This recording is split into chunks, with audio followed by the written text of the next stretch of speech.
балабыз булачак. Мин 100 генә түгел, мин миллион процент ышанайым, безнең балабыз буласын. Безнең алай гына түгел, мин миллион процент ышанайым, безнең сәламәт балабыз булачагына. Чөнки Лилия ул менә күз алдына китерәсең бит инде ул хәзер мин ниндидер фантастика сөйләп утырмыйм, ул күз алдына китергән әйберне ул барыбер тормышка Аллаһ Тәгалә сиңа ирештерергә ярдәм итә.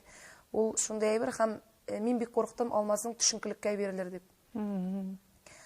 Безнең бит инде беренче балабыз кызганычка каршы төште һәм без Алмаз белән кочаклашып еладык ул вакытта. Безнең менә уртак тагын бер якын айткан әйбердә һәм шундый авыр әйбердә булды ул.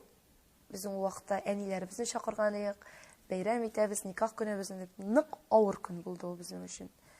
Һәм мин шул вакытта әгәр дә инде менә шулай табиблар ярдәм итеп була алмаган икән, димәк алай булырга тиеш түгел. Димәк без Аллаһ Тәгаләдән узып, ниндидер эшләргә җыйнабыз. Димәк алай тиеш түгел. Димәк безгә Аллаһ Тәгаләгә ышанырга да һәм аның юлыннан барырга кирәк, һәм көтәргә.